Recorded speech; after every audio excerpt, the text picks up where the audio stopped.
భక్తి టీవీ ప్రేక్షకులకు నమస్కారం. రావమ్మ వరలక్ష్మి కార్యక్రమానికి స్వాగతం. మరి రేపే వరలక్ష్మి వ్రతం. ఆడపడుచు మన ఇంటికి వచ్చే వేలైంది.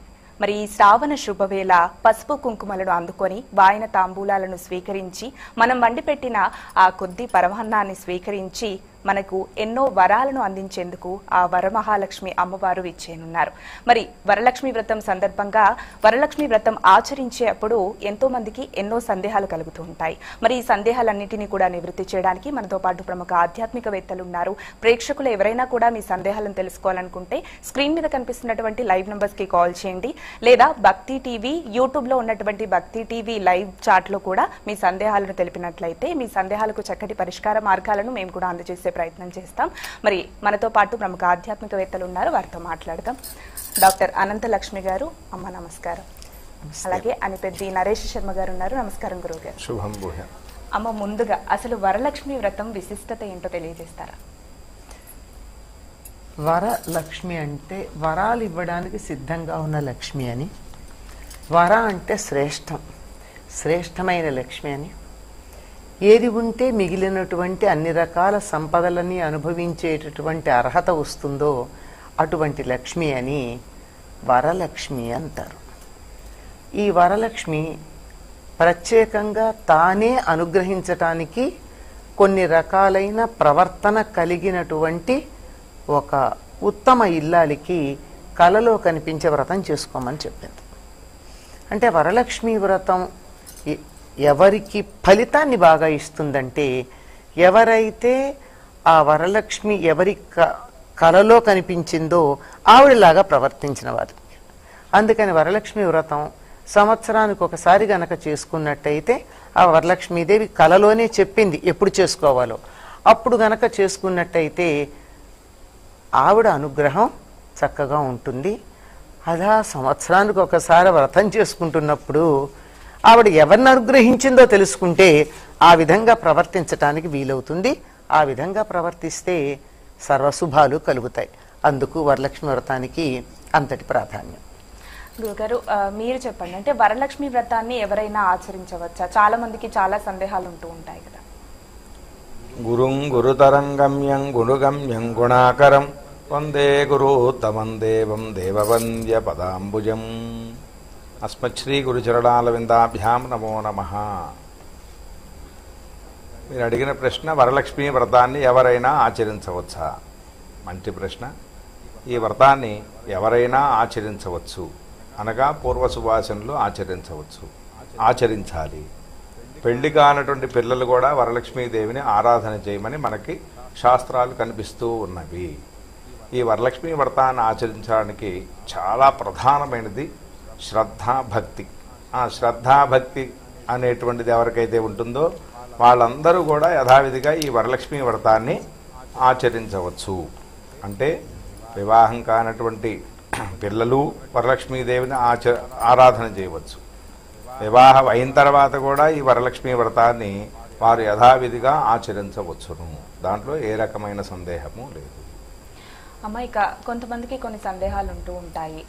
వరలక్ష్మి వ్రతం ఒక్కసారి ఆచరిస్తే కనుక జీవితకాలం చేయవలసి ఉంటుందా అని చెప్పి. అటువంటి నియమాలు ఏం లేవమ్మా. కానీ ఒకసారి చేసిన తర్వాత ఆ పూజ చేసినప్పుడు వచ్చినటువంటి ఆనందానికి మళ్ళీ మళ్ళీ చేయాలనుకుంటారు.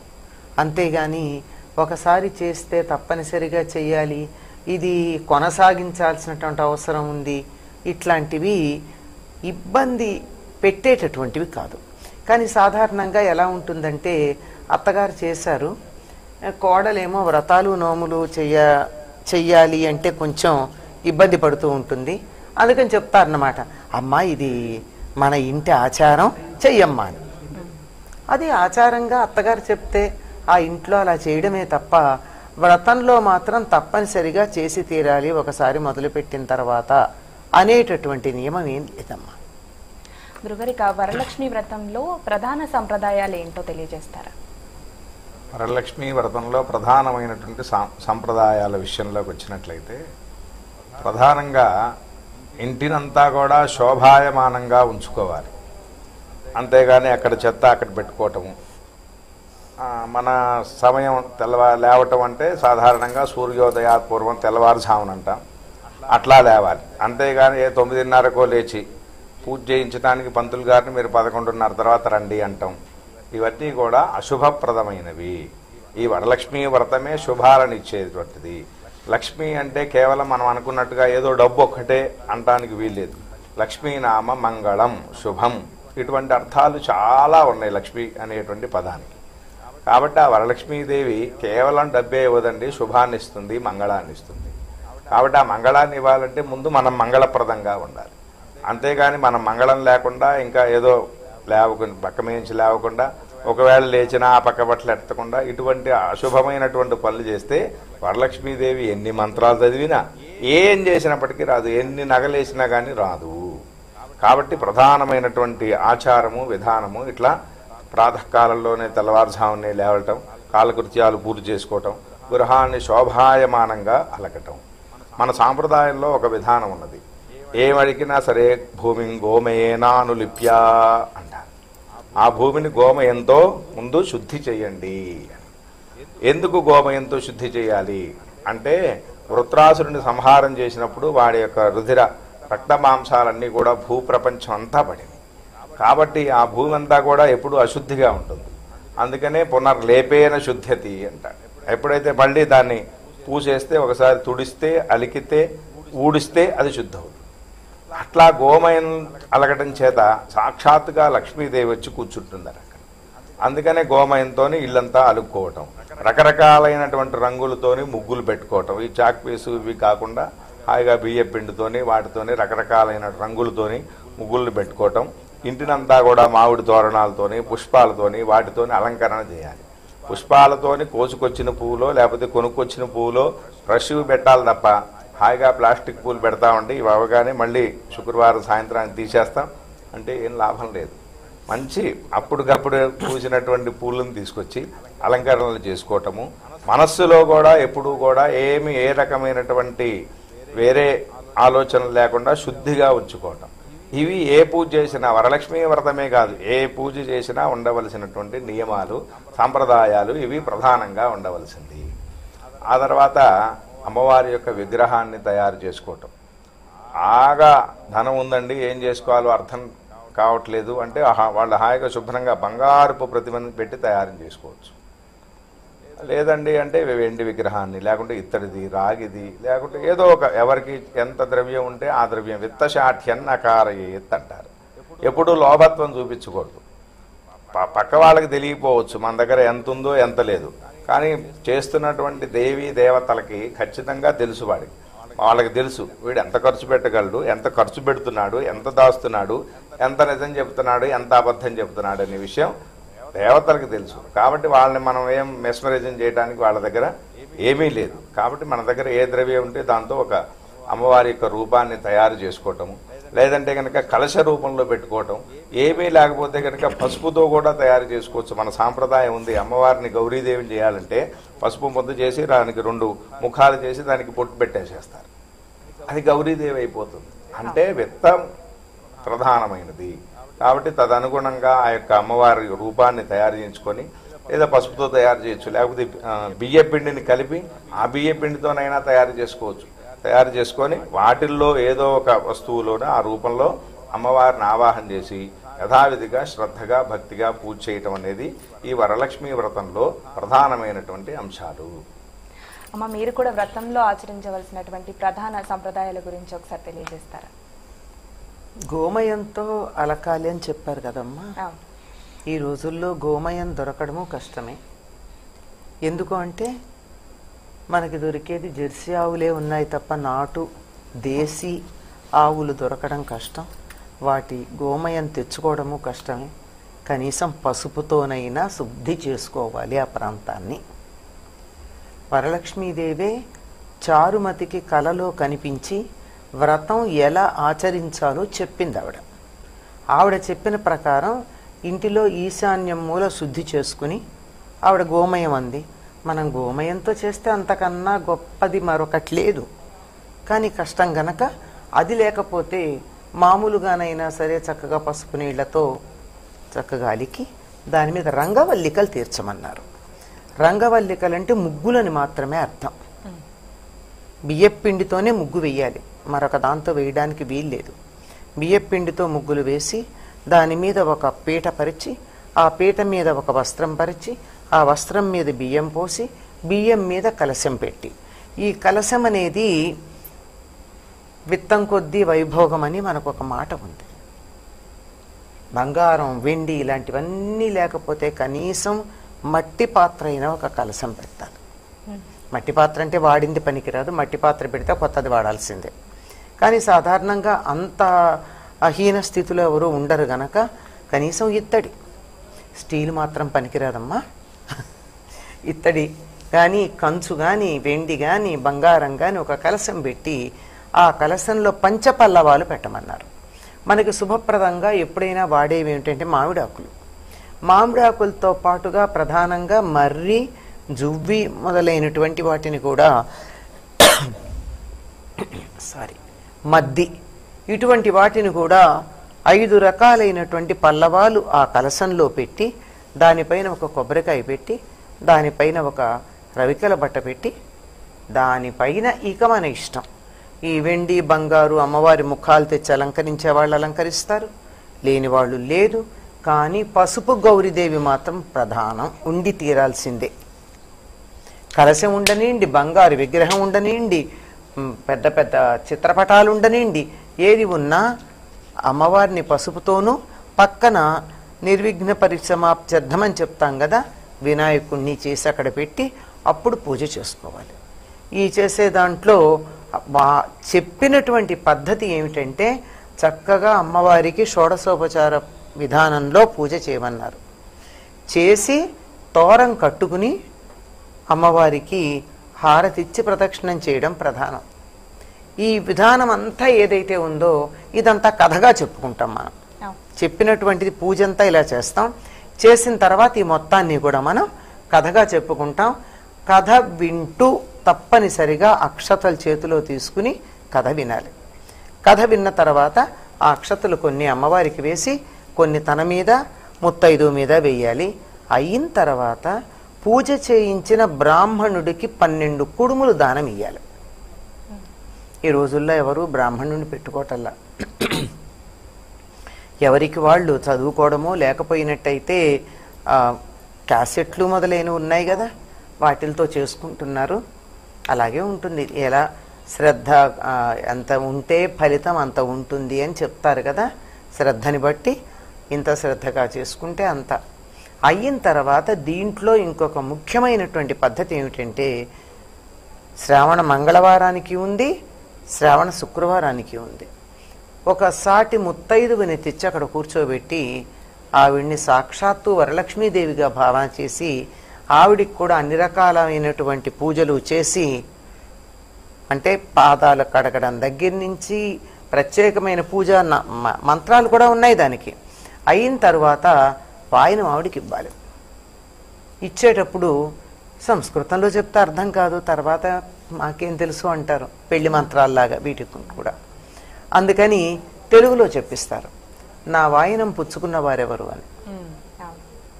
ఆవిడ వాయినం తీసుకున్న ఆవిడ నేనే సాక్షాత్తు వరలక్ష్మీదేవిని అంటుంది 3 సార్లు, మళ్ళీ గట్టిగా చెప్పడానికి. అయ్యాక కోరితి వరం అంటుంది ఈ వాయినం ఇచ్చిన అమ్మాయి. ఆ పుచ్చుకున్న ఆవిడ ఇస్తిన వరం అంటుంది. ఆ కోరితిని వరం ఏమిటో చెప్పరు, ఇస్తిన వరం ఏమిటో చెప్పరు. అంటే ఈవిడ మనసులో ఏం కోరుకుంటే అది. ఇది చాలా ప్రధానమైంది. ఇది చేయడానికన్నా ముందు ఆ తోరం కడతారు కదా, తోరం అమ్మవారికి ఒకటి, తానొకటి కట్టుకుని కథ చదవడం, అయ్యాక ముత్తైదో కూడా ఒక వాయినం ఇస్తారు. ఇవి ప్రధానంగా వరలక్ష్మీ వ్రతంలో మనకు కనపడేటటువంటి ప్రధాన అంశాలు. ఇంకా మిగిలిందంతా మన ఓపికమ్మ. గారు ఇప్పుడు అమ్మ కూడా చెప్పారు. అయితే వరలక్ష్మి వ్రతంలో తోరం కట్టుకోవాలి అంటారు కదా, తోరంకున్న విశిష్టత ఏంటో తెలియజేస్తారా? మనకి ఏ వ్రతాలు చూసినప్పటికీ, ఏ పూజలు చూసినప్పటికీ కూడా తెలుగులో కంకణం అనే ఒక మాట అంటారు. దాన్ని తోరణం, తోరం అని తెలుగులో అంటాం అని. దాని పేరు సంస్కృతంలో రక్షాబంధనం అని. అంటే ఈ చేస్తున్నటువంటి కర్మకి ఏ రకమైనటువంటి ఆటంకాలు రాకుండా ఉండటం కోసం ఒకవేళ ఏదైనా దైవాద్వా వస్తే ఈ కర్మని వదిలిపెట్టకుండా దీన్ని పూర్తి చేయడం కోసం అని చెప్పి ఆ రక్షాబంధనం దీక్షాధారణ అంటారు. అది కట్టుకోవడం అనేది మనకి సాంప్రదాయంగా వస్తున్నటువంటి విషయం. ఇక్కడ ఈ వరలక్ష్మీ వ్రతంలో దీన్ని తోరం అని 9 ముళ్ళు వేసి కడుతున్నాం. 9 సంఖ్య పూర్ణ సంఖ్య అందరికీ తెలిసినటువంటి విషయం. దాన్ని ఆ తోరం కట్టుకునేటప్పుడు ఒక శ్లోకం చెప్తారు. బధ్నామి దక్షిణే హస్తే నవసూత్రం శుభప్రదం పుత్రపౌత్రాభివృద్ధించ సౌభాగ్యం దేహిమే రమే. 9 ముళ్ళు వేసినటువంటి ఈ యొక్క రక్షాబంధనాన్ని తోరాన్ని కట్టుకుంటున్నాను. సౌభాగ్యం దేహిమే రమే. రమే అంటే లక్ష్మీదేవి అని. ఓ లక్ష్మీదేవి, నేను ఈ తోరాన్ని ఈ 9 ముళ్ళు వేసి నీ యొక్క స్వరూపంగానే నేను ఈ తోరాన్ని రక్షాబంధనాన్ని ధరిస్తున్నా. కాబట్టి దీని ద్వారా ఇది ధరించడం ద్వారా నీ అనుగ్రహం చేత నాకు పుత్రపౌత్రాభివృద్ధించ, పుత్రపౌత్రులు కలగాలి, అభివృద్ధించ, సౌభాగ్యం మళ్ళీ మంచి సౌభాగ్యం కలగాలి, ఇటువంటివన్నీ కూడా కలగాలి అని చెప్పి ఆ యొక్క తోరాన్ని ఈ యొక్క దక్షిణ హస్తానికి, సాధారణంగా పెళ్ళైనటువంటి ఆడవాళ్ళు ఏదైనా పూజలు చేసినప్పుడు భర్తకేమో దక్షిణ కుడి చేతికి రక్షాబంధనం, ఆడవాళ్ళకేమో ఎడం చేతికి రక్షాబంధనం కట్టడం మనకి శాస్త్రం చెప్పబడి ఉంది. కానీ స్పెషల్గా ఈ వరలక్ష్మి వ్రతంలో మాత్రం కేవలం ఆ యొక్క తోరాన్ని రక్షాబంధనాన్ని కుడి చేతికే కట్టుకోవాలి. బధ్నామి దక్షిణే హస్తే అని ఆ మంత్రంలోనే చెప్పబడి ఉంది. కాబట్టి ఆ దక్షిణ హస్తంలో కట్టుకోవడం చేత వీళ్ళకి రక్ష కలుగుతుంది. ఆ అమ్మవారి యొక్క అనుగ్రహం చేత సకల సౌభాగ్యాలు కలుగుతాయి, పుత్రపౌత్రులు కలుగుతారు. ఇటువంటి తోరాలు ఒక్కొక్క వ్రతానికి ఒక్కొక్క రకంగా ఉంటూ ఉంటాయి. మంగళగౌరీ వ్రతం ఇదే మాసంలో చేసేటువంటి మంగళగౌరీ వ్రతానికి 5 ముళ్లతోని వేస్తారు. అమ్మవారికి పంచసంఖ్య ప్రీతి అయింది కాబట్టి. అదే ఇంకో అనంత పద్మనాభ వ్రతం చేస్తే కనుక అది చతుర్దశి నాడు చేస్తారు కాబట్టి అది 14 ముళ్లతో కడతారు. ఇంకా హనుమత్ వ్రతం చేస్తే అది త్రయోదశి నాడు చేస్తారు కాబట్టి అట్లా 13 ముళ్లతోని. ఏ వ్రతానికి ఏ రోజున అట్లా చేస్తే ఆ రకమైనటువంటి ఆ ముడి వేసి, ఆ ముడి కూడా ఊరికే ఏదో వేశామంటే వేశాం కాదు, ఆ ముడిలో ప్రత్యేకంగా ప్రథమ గ్రంథిం పూజయామి, రమాయై నమః ప్రథమ గ్రంథిం పూజయామి, లక్ష్మీ నమః ద్వితీయ గ్రంథిం పూజయామి అంటూ ఆ 9 ముళ్ళకి ఆ 9 మంత్రాలతోని ఆ 9 పేర్లతోని అమ్మవారిని ఆవాహన చేస్తారు.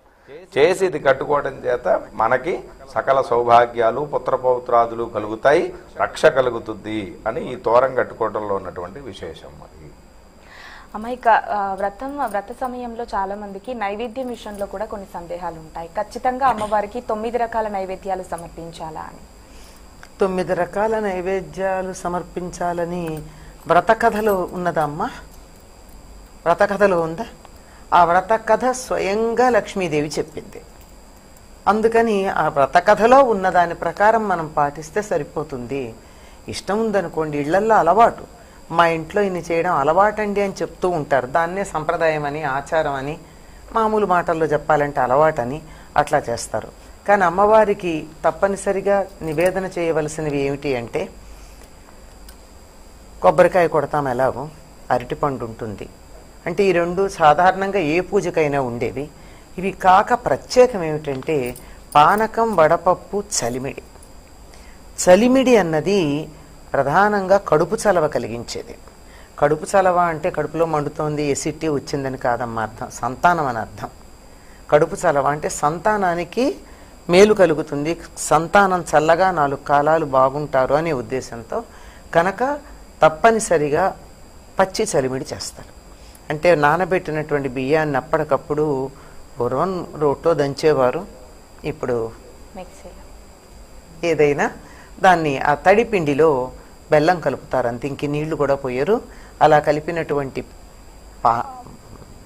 చలిమిడి, బెల్లం వేసిన పానకం, వడపప్పు, పెసరపప్పు ఇవి ప్రధానంగా పెడతారు. వండినది ఏదైనా నైవేద్యం పెట్టాలి అంటే ఆవు పాలతో చేసినటువంటి పరమాన్నం బెల్లం వేసి పెట్టాలి, పంచదార వేయకూడదు. ఆవు పాలు దొరికితే శ్రేష్టం, దొరకకపోతే మనం చేయగలిగింది ఏమీ లేదు కనుక ఊరుకుంటాం. కానీ పంచదార బెల్లం 2 లభ్యమయ్యేవే కదా, పంచదార బదులు బెల్లం వేసి చెయ్యండి. ఆ బెల్లం వేసినటువంటి ఆవు పాలతో చేసిన పరమాన్నం అమ్మవారికి నివేదన చేసినట్టయితే ఆవిడ సంతోషిస్తుంది. దాంతోపాటుగా ఎక్కువగా కుడుములు పురోహితుడికి ఇవ్వమని చెప్పబడి ఉంది. ఈ కుడుములు అంటే వినాయక చవితికి చేసేటటువంటి కుడుములు కాక పూర్ణాలు చేస్తారు ఈ సందర్భంలో. అది కూడా శనగపప్పుతో చేసింది కాకుండా పెసరపప్పు కొబ్బరి వేసి పూర్ణం తయారు చేసి దాంతో పూర్ణం బూరెలు చేసి వాటిని అమ్మవారికి నివేదన చేసి అందులో 12 పూజ చేయించిన పురోహితుడికి వాయనం ఇవ్వాలి, ఒక 9 ముత్తైదువుకు వాయనం ఇవ్వాలి, మిగిలినవే ఇంట్లో వాళ్ళు తినాలి. ఇది కూడా మనకెక్కడ కథలో లేదు, కానీ సంప్రదాయంగా ఆచారంగా ఎప్పటి నుంచో వస్తుంది. పురోహితుడికి ఇవ్వని మాత్రం తప్పనిసరిగా పూజ చేయించినటువంటి బ్రహ్మగారికి ఇవ్వమని కథలో ఉంది. కానీ ముత్తైదువుకు కూడా ఇవి ఇవ్వాలి, ఇది తప్పనిసరిగా చేయాలని లేదు. అక్కడ ఆయనకి ఇవ్వడానికి చేస్తున్నారు గనక ఇక్కడ కూడా చేయడం జరుగుతుంది. గురుగారు, ఇక వ్రతంలో కలశం తప్పనిసరిగా పెట్టుకోవాలా, లేదు అంటే విగ్రహం పెట్టుకొని కూడా మనం పూజించుకోవచ్చా? వ్రతంలో కలశం కూడా ప్రధానమైనటువంటిదే. ఆ కలశం అనేది ఎందుకు పెడతారు అంటే ఆ దేవత యొక్క స్వరూపం సాక్షాత్తుగా. ఆ కలశానికి దారం కూడా చుట్టాలి. మన శరీరంలో ఎట్లా అయితే నాడులు 72,000 నాడులు ఎట్లా అయితే ఉన్నాయో ఆ దారం చుట్టడం కూడా దాని యొక్క భావం ఆ నాడులు పెట్టినట్టు. ఆ తర్వాత దాంట్లో నీళ్లు పోయటం, ఆ పంచపల్లవాలు మామే మా రాజు అని పెద్దవాళ్ళు మనకి తేలిగ్గా చెబుతారు. మామిడి, మేడి, మర్రి, రావి, జూవి, ఈ 5 మండలు వేయటం. ప్రతి కలశానికి ఏ పూజ చేసినా ఆ కలశంలో ఈ పంచపల్లవాలు వేయటం అనేది చాలా ఉత్తమమైనటువంటి శాస్త్రం చెప్పబడింది. ఒకవేళ పంచపల్లవాలు దొరికే స్థితి లేకపోతే కనీస పక్షం మామిడి మండ అయినా సరే శుభప్రదంగా దాంట్లో వేసి ఆ కలశం పెట్టి, ఆ కలశంలో చాలా మంది ఏం చేస్తారంటే బియ్యం పోసి పెడుతూ ఉంటారు. కానీ అది తప్పు. బియ్యం పోయకూడదు, నీళ్లు మాత్రమే పోయాలి. ఎందుకు నీళ్లు పోయాలి అంటే నీళ్లు ఎక్కడైతే ఉంటాయో అక్కడికి దేవతలందరూ వచ్చి కూర్చుంటారట. ఆ పోవై సర్వ దేవత, నీళ్లలో సకల దేవతలు ఉంటారు. ఆ నీళ్లు పోసి దాంట్లో ఆ వరుడిని ఆవాహన చేసి అప్పుడు మిగతా మనం ఏ దేవతనైతే ఆవాహన చేస్తున్నామో ఆ మంత్రం చెప్పి వరలక్ష్మీమావాహయామి, లేకపోతే కుబేరమావాహయామి, వెంకటేశ్వరమావాహయామి అని అట్లా మంత్రం చెప్పి వేస్తే ఆ దేవతలు వచ్చి అక్కడ కూర్చుంటారు. ఎందుకంటే మనం ఒక మనిషిని ఇంటికి పిలిచామనుకోండి, పెద్ద మనిషిని పిలిచాం, మనకు కావలసినటువంటి వాళ్ళు మనం ఉద్యోగం చేస్తున్నటువంటి స్థలంలో ప్రధానమైనటువంటి ఉద్యోగస్తుని పిలిస్తే ఆయనకి తగినటువంటి ఆసనాన్ని ఏర్పాటు చేస్తామా లేదా? మన ఇంట్లో లేకపోయినా పక్కింట్లో అయినా సరే తీసుకొచ్చి మంచి కుర్చీ వేస్తాం. టెంట్ హౌస్ నుంచి అయినా తీసుకొచ్చి వాళ్ళకి పెద్ద కుర్చీ వేసి రాజ దర్బార్ లెక్క ఏదో చేసి వాళ్ళని సత్కారం చేస్తాం. అట్లాగే ఈ దేవతలు వచ్చి కూర్చోవాలి అంటే ప్రధానమైనటువంటి స్థానం ఏంటంటే నీరు. ఆ పోవై నారాయణ అని. కాబట్టి ఆ నీళ్లు పోసి కలశం పెడితే ఆ దేవతలందరూ మనం ఏ దేవతనైతే ఆవాహన చేద్దాం అనుకుంటున్నామో ఆ దేవత వచ్చి అక్కడ కూర్చుంటే ఆ నీళ్లలో కూర్చొని ఉంటుంది.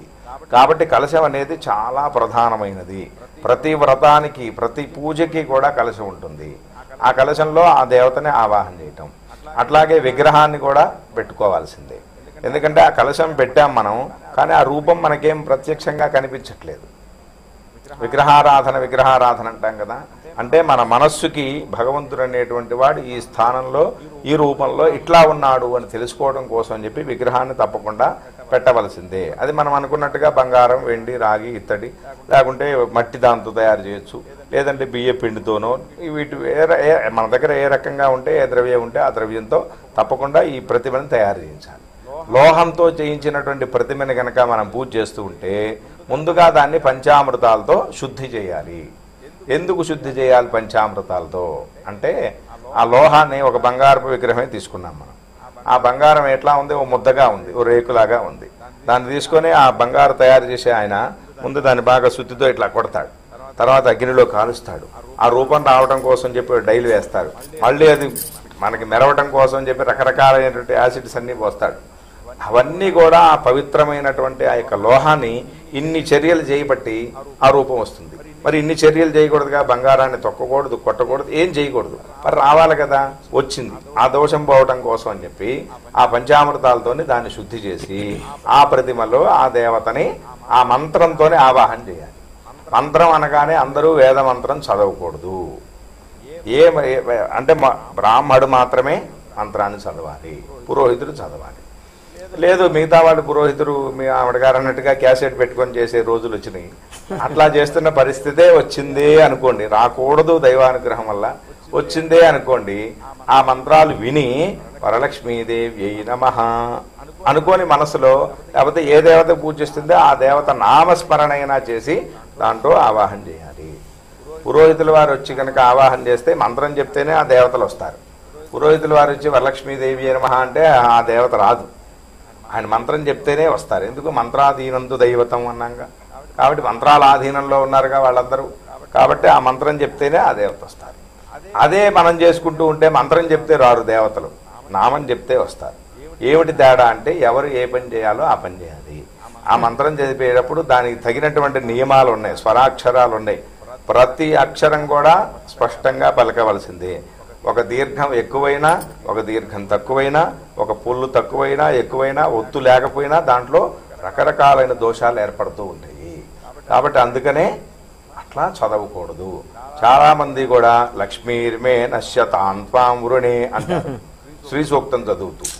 అది చాలా తప్పు. లక్ష్మీ నశ్యతాం అంటే లక్ష్మీదేవి నువ్వు నాకు వద్దు వెళ్ళిపో అని. ఆ లక్ష్మీర్మే నశ్యతాం అంటే ఓ అలక్ష్మి నాకు ఉండకూడదు అని దాని అర్థం. కాబట్టి కలశం పెట్టి ఆ మంత్రంతో విగ్రహ కలశ రూపంలో అమ్మవారిని ఆరాధన చేయాలి. ఇక వరలక్ష్మి వ్రతాన్ని ఆర్భాటంగా చేసుకుంటేనే అమ్మ అనుగ్రహం ఉంటుందా? చాలా విశేషమైనటువంటి ప్రశ్న అడిగారమ్మా. ఈ రోజుల్లో ప్రతిదీ కూడా ఆర్భాటంగా చేయడం అలవాటైపోయి అమ్మవారి పూజ కూడా ఆర్భాటంగా చేయడం మనకి కనపడుతూ ఉంది. ఈ ఆర్భాటంగా చేయడానికి తాపత్రయపడి చాలా అలసిపోయి పూజ దగ్గరికి వచ్చేటప్పటికి ఎప్పుడు పూర్తవుతుందా అని చూడడం ఉంటుంది. ఆవిడ అలా చేసుకోమని చెప్పిందా ఆర్భాటంగా? చెప్పలేదే. చాలా చక్కగా ప్రశాంతంగా చేసుకోమన్నది. అంతేగాని నగలన్నీ పెట్టమని కానీ, మీరందరూ నగలు అలంకరించుకోమని కానీ, ఎన్నో రకాల పిండి వంటలు చేయమని కానీ, ఆర్భాటాలు చేయమని కానీ ఎక్కడా చెప్పినట్టు లేదే. అందులో కూడా వ్రతకథలో కూడా మనకేముంది, కలశ స్థాపన చేసి పంచపల్లవాలు పెట్టి అందులో అమ్మవారిని ఆవాహన చేయమని ఉంది. అంతేగాని ప్రత్యేకంగా అమ్మవారి విగ్రహం పెట్టమని కూడా లేదు. ఎందుకు అంటే విగ్రహం పెట్టాక దాన్ని ఎప్పటికప్పుడు పూజ చేసుకుంటూ ఉండాలి. నిత్యం పూజ చేస్తే ఇంత నివేదన, ఇంత పూజా విధానం జరగాలి. ఇది సంవత్సరానికి ఒక్కసారి చేసేటటువంటి దానికి పసుపుతో చేసామనుకోండి, తర్వాత తీస్తాము, తులసిలో పెట్టడము, లేదా ముఖానికి రాచుకోవడము, వేరే పనులకైతే వాడరు. ముఖం వరకే రాచుకోవడానికి కానీ, మంగళసూత్రాలకు పెట్టుకోవడానికి కానీ, లేకపోతే తులసిమ్మలో పెట్టడం కానీ చేస్తారు. అంతేగాని పెద్ద పెద్ద విగ్రహాలు తెచ్చిపెట్టుకుని ఆర్భాటంగా చేస్తే తర్వాత ఏం చేస్తారు? వాటిని సంవత్సరం అంతా వాటిని అలా ఖాళీగా పెట్టరు కదా.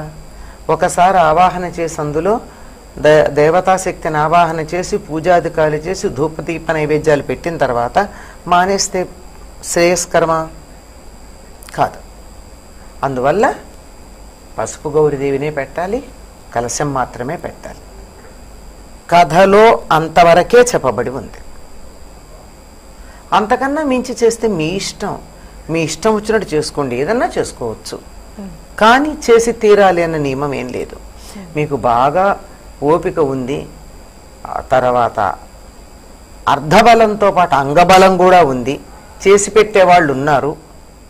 మీరు పూజ చేసుకుంటూ ఉంటే 10 రకాల పిండి వంటలు చేసి పెట్టేవాళ్ళు ఉంటే 9 ఎందుకమ్మా 90 రకాల పిండి వంటలు చేసి పెట్టచ్చు. తప్పేం లేదు. పెట్టకూడదని ఏం లేదు, పెట్టాలని కూడా లేదు. కాలర్స్ ఉన్నారమ్మా, మాట్లాడదాం. హలో హలో నమస్తే అండి, మీ పేరు? నా పేరు నాగరాణి. నాగరాణి గారు అడగండి, మీ సందేహం ఏంటో. నరేష్ శర్మ గారు ఉన్నారు, గురువు గారితో మాట్లాడండి. ఏం లేదు, ఈ వారం వ్రతం చేసుకోవడానికి పై వారం చేసుకోవచ్చునమ్మా. ఏదైనా కారణాలతోని ఈ వారం చేసుకోలేకపోతే ఆ పై వారాలు కూడా ఈ వరలక్ష్మీదేవి వ్రతాన్ని యథావిధిగా ఆచరించవచ్చు. ఏ దోషము లేదు. చాలా మంది 3వ వారం పనికిరాదు, 2వ వారం పనికిరాదు ఏదో చెప్తారు, కానీ ఆ నియమం లేదు. శ్రావణ పౌర్ణమికి ముందు వచ్చేటువంటి శుక్రవారం శ్రేష్టం. ఒకవేళ ఏదైనా అవాంతరాల వల్ల చేసుకోలేకపోతే ఆ పై వారాలైనా సరే అమ్మవారిని ఆరాధన చేయవచ్చు. గురుగారిక వరలక్ష్మి వ్రతంలో ఉద్యాపన ఉంటుందా? వరలక్ష్మి వ్రతంలో ఉద్యాపన అనేది లేదు. ఎందుకు అంటే ఇది వర్షే కార్యం, ప్రతి సంవత్సరం చేయవలసినటువంటి వ్రతం ఇది. ఏదో ఈ సంవత్సరం చేశాం ఇంకా సరిపోతుంది అంటానికి లేదు. అట్లా చేసేటువంటి వ్రతాలు కొన్ని ఉన్నాయి, దానికి సంఖ్య ప్రధానంగా ఉంటుంది. 5, 10, 9, 13, 14, 21 ఏదో ఒక సంఖ్య ఉంటుంది వేరే వ్రతాలు. కానీ ఈ వరలక్ష్మి వ్రతానికి ఈ సంఖ్య అంటూ ఏమీ లేదు, ప్రతి సంవత్సరం చేయవలసిందే. వినాయక వ్రతము, వరలక్ష్మి వ్రతము ఇవి ప్రతి సంవత్సరం చేయవలసిందే. మంగళగౌరి వ్రతం ఉంది, 5 సంవత్సరాలు చేసి ఆది మధ్యాంతేషు ప్రారంభంలో కానీ మధ్యలో కానీ అంతంలో కానీ దానికి ఉద్యాపన ఉన్నది, అది చేసుకోవాలి. అట్లా ఈ వరలక్ష్మి వ్రతానికి ప్రత్యేకంగా ఉద్యాపన అనేటువంటిది లేదు. ప్రతి సంవత్సరం చేసేటువంటి దానికి ఉద్యాపన లేదు. కొన్ని సంఖ్య ప్రకారం చేసేటువంటి వ్రతాలకి మాత్రమే ఉద్యాపనలు ఉంటుంది. అమ్మ, ఇక ఈ ఏడాది మనం చూస్తే కనుక శనివారం రోజు శ్రావణ పూర్ణిమ వచ్చింది కదా, మరి ఉద్వాసన ఎప్పుడు పలకాలి? శనివారం రోజు అమ్మవారికి ఉద్వాసన పలకవచ్చా? పలకచ్చమ్మా. దీనికి వారంతో నియమం ఏం లేదమ్మా. అయినా శనివారం నాడు ఉద్యాపన చేయకూడదని ఎక్కడా లేదే. శనివారం చేయవచ్చు. సాధారణంగా మంగళవారం కానీ శుక్రవారం కానీ ఉద్యాపన చెప్పి పంపించకూడదు అంటారు. అంతేగాని శనివారం నాడు ఎటువంటి అభ్యంతరం లేదు, హాయిగా చేయవచ్చు. గురుగారిక ఈ మధ్య కాలంలో చూస్తే అమ్మవారి ముందు గవ్వలు మొదలైన రకాల వస్తువులు ఇట్లాంటివి పెడుతున్నారు కదా, ఇలాంటివన్నీ పెట్టడం కరెక్ట్ అంటారా? ఈ మధ్య కాలంలో ఇటువంటి విషయాలు చాలా చూస్తూ ఉన్నాము చాలా చోట్ల. కానీ అది ఎక్కడా శాస్త్రపరంగా ఏమీ చెప్పబడలేదు. గవ్వలకి లక్ష్మీదేవికి ఏమీ సంబంధం లేదు. ఉండొచ్చు, గవ్వల చప్పుడు ఇంట్లో ఉంటే దరిద్ర దేవత తిరుగుతుంటుందని ఏదో రకరకాలైనటువంటి విధానాలు ఉన్నాయి. కానీ ఈ వరలక్ష్మి వ్రతంలో లక్ష్మీదేవి దగ్గర ఈ గవ్వలు పెట్టాలి లేకపోతే ఇవి పెట్టాలి అని ఏమీ లేదు. అమ్మవారిని పూజ చేయడానికి ప్రధానమైనటువంటివి పుష్పాలు, పసుపు, కుంకుమ, తర్వాత బిల్వదళాలతో అమ్మవారిని కనుక అర్చన చేస్తే ఆ మారేడు వృక్షానికి శ్రీ వృక్షం అని, మారేడుకాయలకి శ్రీఫలములు అని ఉంది. కాబట్టి ఆ అమ్మవారు ఎక్కడ ఉంది అంటే బిల్వదళాల యొక్క మారేడు చెట్ల మధ్యలో నివాసం ఉందట ఆవిడ. ఆ కనకధారా స్తోత్రంలో శంకరాచార్య స్వామి వారు చెప్పారు, అక్కడున్నావమ్మా నువ్వు, అక్కడ కాదు నా హృదయంలోకి వచ్చి ఉండు అని అంటారు స్వామి. కాబట్టి బిల్వదళాలతో అమ్మవారిని ఆరాధన చేయటం విశేషం, పుష్పాలతో ఆరాధన చేయటం విశేషం. అంతేగాని ఇవన్నీ కూడా అమ్మవారి దగ్గర పెట్టి పూజ చేయటం మనకి శాస్త్రం ఎక్కడా చెప్పబడలేదు, సాంప్రదాయం కూడా కాదు. ఈ మధ్య కాలంలో కొత్తగా వచ్చినవి అనమాట. అంటే ఒక 5-6 ఏళ్ళలో మహా అంటే 10 ఏళ్ల నుంచో వచ్చినవే తప్ప అంతకుముందు మన పెద్దలు ఎవరు అటువంటి పనులు చేయలేదు, మనం కూడా చేయకూడదు. అమ్మాయిక వరలక్ష్మి వ్రతాన్ని పుట్టింట్లో ఆచరించుకోవచ్చా? చేసుకోవచ్చమ్మా, చెయ్యకూడదని ఏం లేదు. అత్తగారింట్లో చేసుకోవచ్చు, పుట్టింట్లో కూడా చేసుకోవచ్చు. ఏ కారణంగా అన్నా బంధువుల ఇంటికి వెళితే అక్కడ కూడా చేసుకోవచ్చు. ఎక్కడన్నా యాత్రల్లో ఉంటే అక్కడ కూడా చేసుకోవచ్చు. అంటే అక్కడ చేసుకునేప్పుడు మనకు కొన్ని రకాల ఇబ్బందులు ఉంటాయి, అంటే యాత్రల్లో గనక అయినట్టయితే. కానీ మనకు అనుకూలమైనటువంటి వాతావరణం ఉన్న చోట ఎక్కడైనా చేసుకోవచ్చు అమ్మా, అటువంటిది ఏం తేడా లేదు. అమ్మ కాలర్స్ ఉన్నారు, మాట్లాడదాం. హలో హలో నమస్తే అండి, మీ పేరు? మేడం నా పేరు భాస్కర్ మేడం. భాస్కర్ గారు మాట్లాడండి. అనంతలక్ష్మి గారు ఉన్నారు, మీ సందేహం ఏంటో అడిగి తెలుసుకోండి, అమ్మతో మాట్లాడి. మేడం నా పేరు భాస్కర్ మేడం. మాట్లాడండి. టీవీ వాల్యూమ్ మ్యూట్ లో పెట్టి మాట్లాడండి. మేడం ఇప్పుడు పూజ అసలు వరలక్ష్మి వ్రతం ఎట్లా ఏ విధంగా చేస్తే ప్రయోజనం ఉంటుంది మేడం? శ్రద్ధగా చేస్తే ఉంటుంది. తర్వాత వరలక్ష్మి వ్రతం చేసేటప్పుడు వరలక్ష్మి ఎవరిని అనుగ్రహించిందో ఆ విధంగా ఉండి చేస్తే బాగుంటుంది. ఇల్లు శుచిగా పెట్టుకునేదిట ఆవిడ, ఎప్పుడు సంతోషంగా ఉండేదిట, అత్తమామల్ని ప్రేమగా చూసుకునేదట, భర్తతో అన్యోన్యంగా ఉండేదిట, తెచ్చిపెట్టిన వస్తువులతో తృప్తిగా ఉండేదిట. అన్నింటినీ మించి హితంగా మితంగా మాట్లాడుతూ గయ్యాళి కాకుండా ఉండేదిట. ఆ విధంగా మనని మనం మార్చుకున్నట్టయితే బాగుంటుంది. ఇవన్నీ మార్చుకోవడానికి ప్రతి ఏటా వ్రతం చేసుకుంటూ అందులో ఉన్న ఆ అంశాలని అభ్యాసం చేసే ప్రయత్నం చెయ్యొచ్చు. కానీ అభ్యాసం చెయ్యకుండానే ఇప్పుడు మొదలు తగినది ఏమిటంటే ఇంటిని ఒంటిని మనస్సుని శుభ్రంగా ఉంచుకోండి. అమ్మవారి మీద భక్తి శ్రద్ధ కలిగి ఉండండి. అందరూ చారుమతిలాగా ఉండాలి. చారుమతి అంటే మంచి మనసు కలది. ఆవిడది ఎంత మంచి మనసు అంటే ఆవిడికి అనుగ్రహం కలిగిస్తాను, వ్రతం చేసుకోమని అమ్మవారు కనిపించి చెబితే ఊళ్ళో వాళ్ళందరినీ పిలిచిందండి. తనకి జరగబోయే మేలు అందరికీ జరగాలని. అది చారుమతి అంటే. ఆ విధంగా ఉన్నప్పుడు వరలక్ష్మీదేవి అనుగ్రహిస్తుందండి. నాకే కావాలని స్వార్థంగా ఉన్న వాళ్ళని వరలక్ష్మి అనుగ్రహిస్తుందా అంటే కొంచెం ఆలోచించాలి. అత్తమామల్ని వృద్ధాశ్రమాల్లో పెట్టి ఇంట్లో పూజ చేస్తే అనుగ్రహిస్తుందా అంటే నేను చెప్పక్కర్లా, మీకు అర్థమైపోయి ఉంటుంది కథ విన్నాక. మరో కాల్ ఉన్నారు, మాట్లాడదాం. హలో, కాల్ డ్రాప్ అయింది. గురుగారు, ఇక వరలక్ష్మి వ్రతంలో శనగల ప్రాధాన్యత గురించి తెలియజేస్తారా? వరలక్ష్మీ వ్రతంలో శనగల ప్రాధాన్యత ఇది మనకి సాంప్రదాయంగా వస్తున్నటువంటి ఆచారము. సాధారణంగా ఎక్కువగా ఈ వరలక్ష్మీ వ్రతాన్ని పెళ్ళైన తర్వాత చేయించడమే కొంచెం ఆచారంగా ఉంది. కానీ మనకి ముందు కూడా చేసుకోవచ్చు, దానికి ఏం తప్పు లేదు. కానీ పెళ్ళైన తర్వాత చేయటం ఆచారంగా. పెళ్ళైన మొదటి సంవత్సరం నుంచి మొదలుపెట్టి ఈ వ్రతాన్ని చేస్తారు. ఈ వ్రతంలో శనగలు ఇప్పించటం. శనగలు ఎవరికి ప్రీతి అంటే బృహస్పతికి ప్రీతి. బృహస్పతి ఎవరంటే దేవగురువు. దేవతల అనుగ్రహం చేతనే మనకి సంతానాదులు కలిగేది. గురువు ఏ ఫలితాన్ని ఇస్తాడంటే గురువరిష్టేతు సంప్రాప్తే గురు పూజాంచకారయే గురు ధ్యానం ప్రవక్ష్యామి పుత్రపీడోపశాంతయే అని మనకు ఆ మంత్రం చెప్తూ ఉంది. కాబట్టి బృహస్పతి యొక్క అనుగ్రహం చేత సంతానం అనేది కలుగుతుంది. కాబట్టి బృహస్పతికి ప్రీతి అయినటువంటి ఈ శనగల్ని దానం చేయడం చేత, ఆ గ్రహానుగ్రహం చేత వీళ్ళకి కొత్తగా పెళ్ళైనటువంటి ఈ అమ్మాయికి, ఈ దంపతులకి సంతానం కలగాలి. ముఖ్యంగా సంతానం కలగాలి. సంతానం కూడా తొందరగా కలగాలి. ఈ రోజుల్లో చాలా మంది ఇప్పుడే సంతానం వద్దండి అంటున్నారు. కాదు, అసలు వివాహం యొక్క ముఖ్య ఉద్దేశమే ధర్మ ప్రజా సంపత్త్యర్థం స్త్రియముద్వహే. మంచి ధర్మమైనటువంటి సంతానం కోసం, మా వంశాభివృద్ధి కోసం నేను ఈ వివాహాన్ని చేసుకుంటున్నాను అని ప్రధానమైనటువంటి అంశం అదే. మిగతావన్నీ దాంట్లో భాగాలు ఉంటాయన్నమాట. అంతే తప్ప ప్రధానమైనటువంటి అంశమే సంతానం. ఆ ప్రధానమైనటువంటి అంశాన్నే ఇవాళ పోస్ట్ పోన్ చేస్తూ ఉన్నారు. ఏమంటున్నారు, దేవతలకి నమస్కారం చేస్తున్నాడు, ఇప్పుడే వద్దండి మాకు సంతానం అని. ఇస్తా అన్నప్పుడు వద్దరి అనేసరికి దేవతలు ఏమనుకుంటున్నారంటే వీడికి వద్దన్నాడు కదా అని చెప్పి పక్కన పెడుతున్నారు వీడి లిస్టు. కావాలి అనుకున్నప్పుడు అరే అప్పుడు ఇస్తా అంటే వద్దన్నా, ఇప్పుడు ఎక్కడ అవకాశం లేదు, నువ్వు లైన్లో ఉండని. అట్లా సంతానం కలగకుండా వంశాభివృద్ధి లేకుండా పోతుంది. కాబట్టి శ్రావణ మాసంలో ఈ అమ్మాయి చేత వరలక్ష్మి వ్రతం పూజ చేయించి దేవతలకు గురువు అయినటువంటి బృహస్పతికి సంబంధించినటువంటి శనగలు దానం చేయడం చేత వీరు వంశాభివృద్ధి కలుగుతుంది.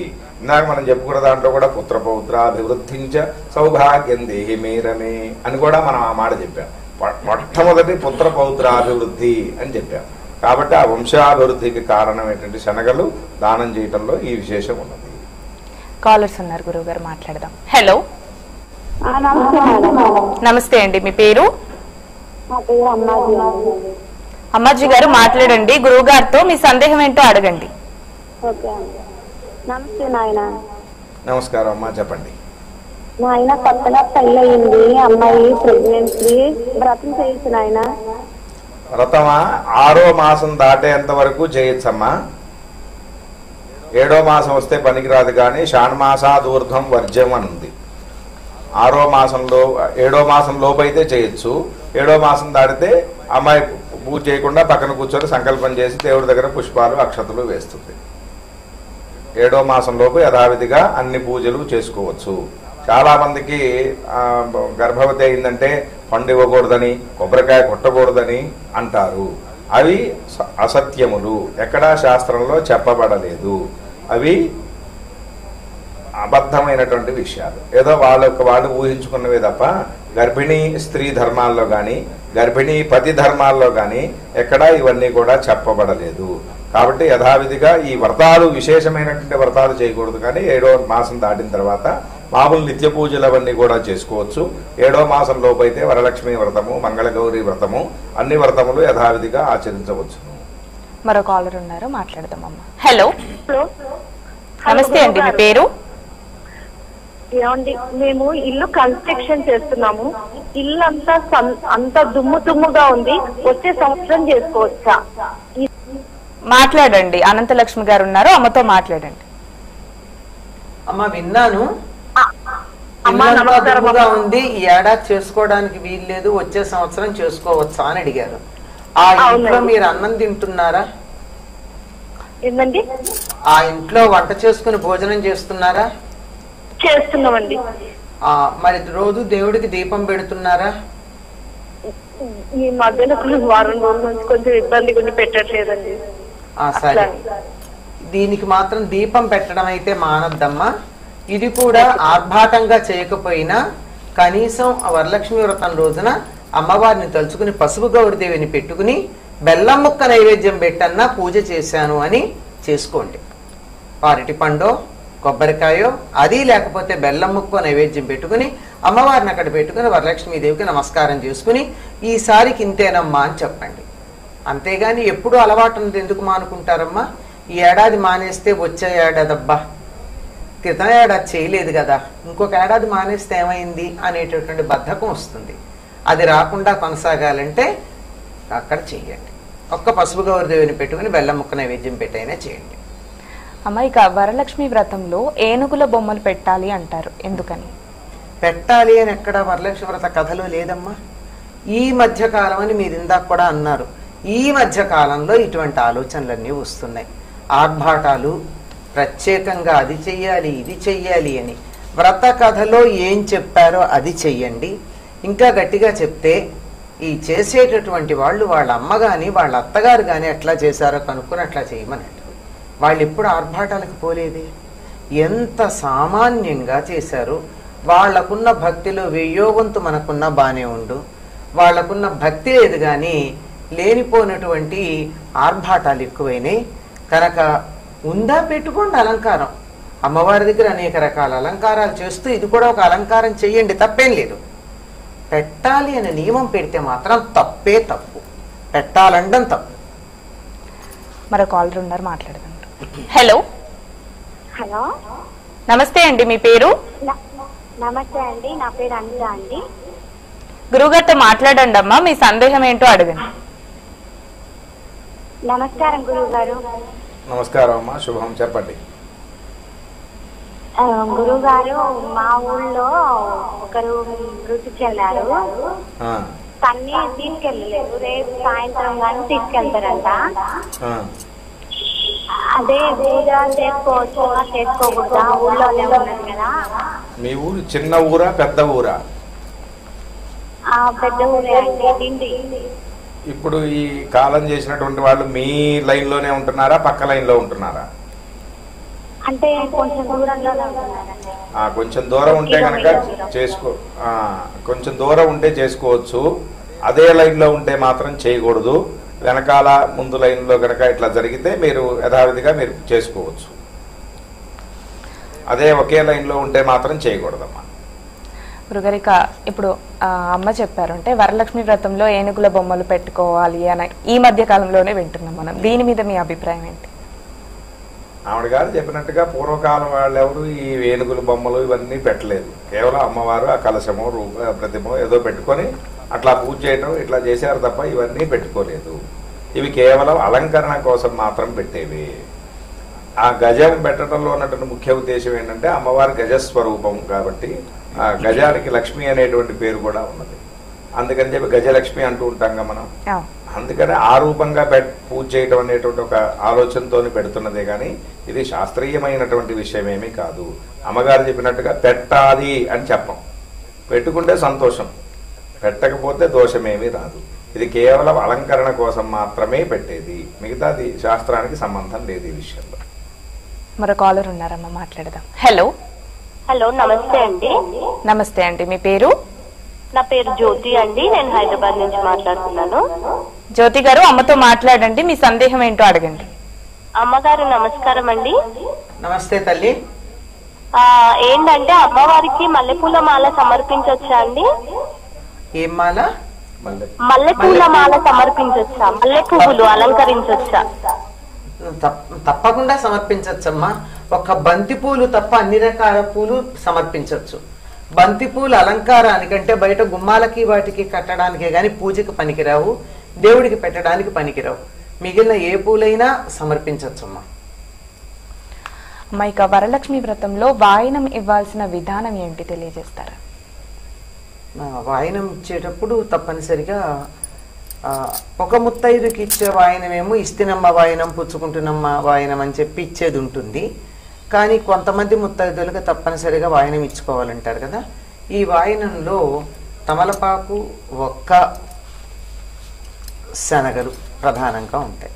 శనగల ప్రాధాన్యం మీకు ముందరే చెప్పడం జరిగింది.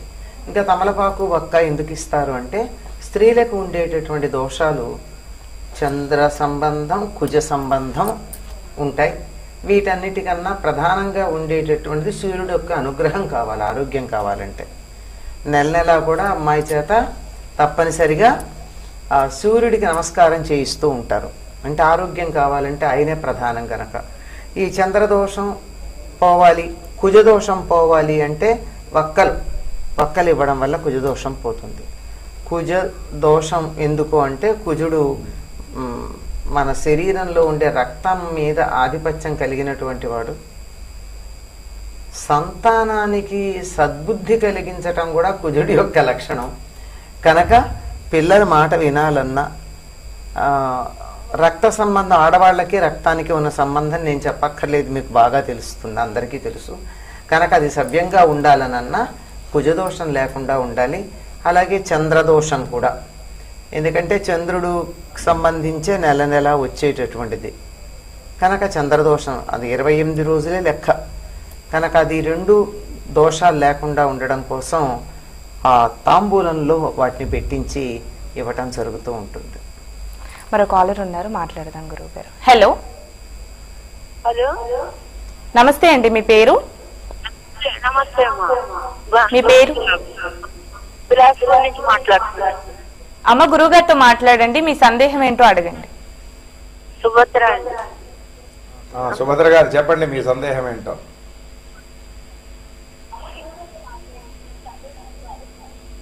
అమ్మ, టీవీ వాల్యూమ్ మ్యూట్ లో పెట్టి మాట్లాడండి, గురువు గారితో మాట్లాడండి. నమస్కారం అండి గురువు. నమస్కారం అమ్మా, శుభం, చెప్పండి. అంటే భర్త లేని వాళ్ళు ఏదో మామూలుగా పూజ చేసుకోవచ్చు వరలక్ష్మి వ్రతం. భర్త లేని వాళ్ళు కూడా మామూలుగా పూజ చేసుకోవచ్చు, దాంట్లో ఏం తప్పు లేదు, ఏ దోషము లేదు. అయితే ఈ వాయనం ఇవ్వటం, తాంబూలం ఇవ్వటం, వస్త్రాలు ఇవ్వటం ఇటువంటివి లేకుండా వాళ్ళు అమ్మవారిని యథావిధిగా ఆరాధన చేసుకోవచ్చు, పూజ చేసుకోవచ్చు. ఒకవేళ వాళ్ళకి ఏదైనా సంకల్పం కలిపి ఇట్లా చేయాలి అని అనిపిస్తే వాయనం ఇప్పించాలి, లేకుంటే ముత్తైదులకి తాంబూలు ఇప్పించాలి, వస్త్రాలు ఇప్పించాలి అనేటువంటి సంకల్పం మనసులో ఏదైనా ఉంటే అది కోడల చేత చేయించటం ప్రధానం. ఎందుకంటే మన తర్వాత కోడలే కదా వంశాభివృద్ధికి. కాబట్టి ఆ అమ్మాయితోని ఈ వీళ్ళ పేరు మీదుగా ఇప్పించవచ్చు. లేదు కోడలు లేదండి అంటే కనుక కూతురుతో అయినా ఇప్పించవచ్చు.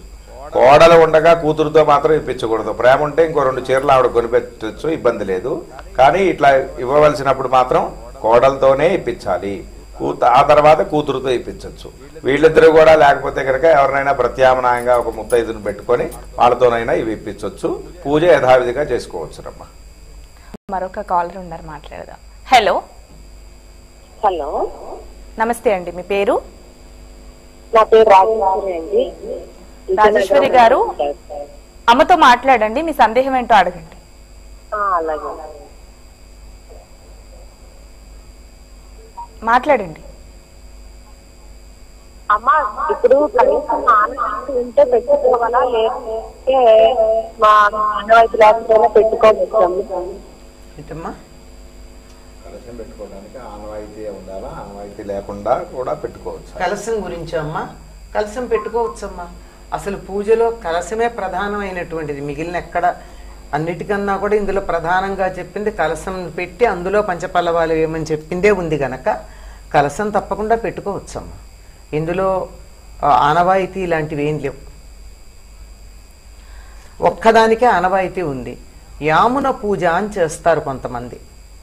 అంటే అమ్మవారి కలశాన్ని ఇంటి బయట నుండి నీళ్లతో సహా మేళతాళాలతో లోపలికి తీసుకొచ్చి ప్రతిష్టాపన చేస్తారు. అది చాలా కొద్ది కుటుంబాల్లో అలవాటుగా ఉంది, అందరికీ లేదు. అందువల్ల దాని గురించి ప్రత్యేకమేం లేదు. వీటికి అసలు ఆనవాయితీ అన్నది లేదు. మరో కాలర్ ఉన్నారు, మాట్లాడదాం. హలో హలో, నమస్తే అండి, మీ పేరు? పేరు మాధవి అండి. మాధవి గారు, గురువు గారు ఉన్నారు, మాట్లాడండి. మీ సందేహం ఏంటో అడిగి తెలుసుకోండి. గురుగారు నమస్కారం అండి. నమస్కారం అమ్మా, శుభం చెప్పండి. ఇది మాకు దీపచిత్తాలు పాల అంటారు కదండి, వాళ్ళు చనిపోయారు. అమ్మ కొంచెం స్పష్టంగా చెప్పరా? దూరపు చుట్టాలు చనిపోయారండి. అంటే మూడో తరం తర్వాత అయితే ఇది పాటించక ఇప్పుడు ఎవరైనా వ్రతం ఏం చేసుకోవట్లేదు ఈ రేపటి రోజు. కాకపోతే పసుపు గట్లకు అందరు పిలుస్తారు కదండి, వెళ్ళొచ్చారు. ఇప్పుడు అర్థమైంది, మీ ప్రశ్న అర్థమైందమ్మా. మీ కుటుంబ సభ్యులు అంటే మీ జ్ఞాతులు, మీ ఇంటి పేరు కలిగినటువంటి వాళ్ళు కాలం చేశారు. ఈ వ్రతం ఈ సంవత్సరం చేసుకోవచ్చా చేసుకోకూడదా, ఎవరైనా పిలిస్తే వెళ్ళొచ్చా వెళ్ళకూడదా అని, అంతేనమ్మా?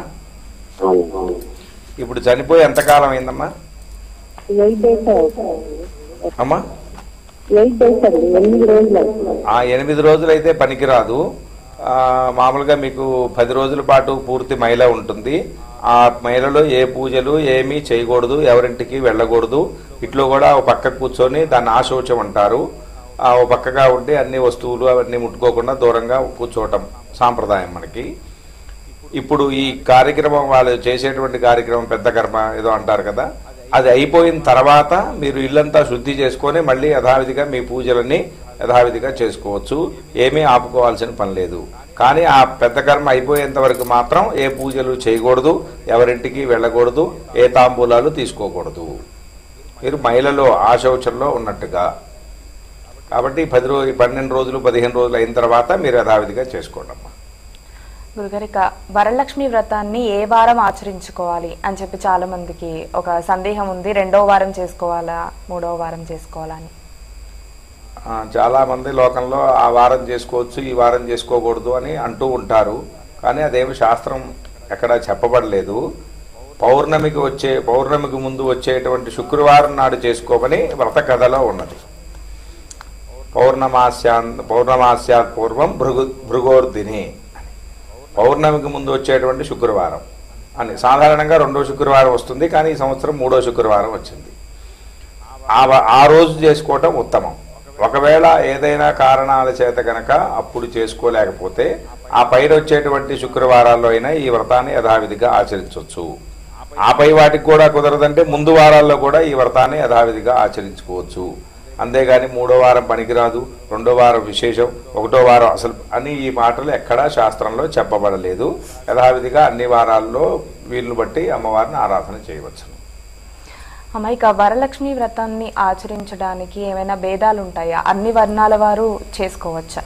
అన్ని వర్ణాల వారు చేసుకోవచ్చమ్మా, అందరూ చేసుకోవచ్చు.